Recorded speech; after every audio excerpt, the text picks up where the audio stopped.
When I see birches bend to left and right across the lines of straighter, darker trees, I like to think some boy's been swinging them. But swinging doesn't bend them down to stay, as ice storms do.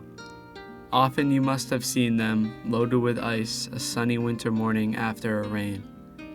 They click upon themselves as the breeze rises and turn many-colored as the stir cracks and crazes their enamel.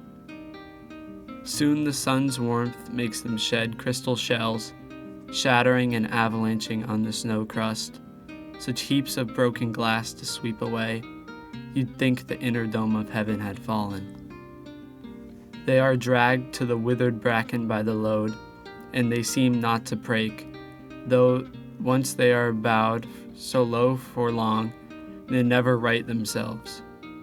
You may see their trunks arching in the woods, years afterwards, trailing their leaves on the ground, like girls on hands and knees that throw their hair before them over their heads to dry in the sun.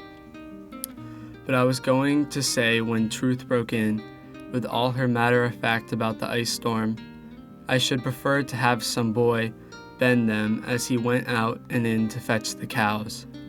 Some boy too far from town to learn baseball, whose only play was what he found himself, summer or winter, and could play alone.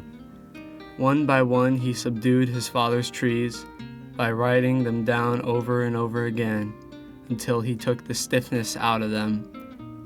And not one but hung limp, not one was left for him to conquer.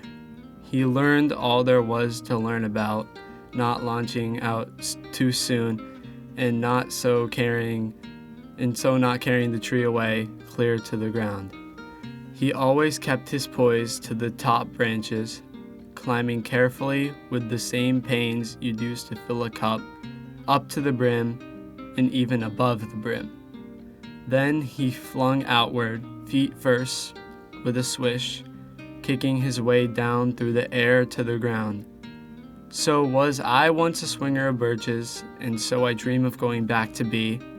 It's when I'm weary of considerations, and life is too much like a pathless wood, where your face burns and tickles with the cobwebs broken across it, and one eye is weeping from a twig's having lashed across it open. I'd like to get away from earth a while, and then come back to it and begin over.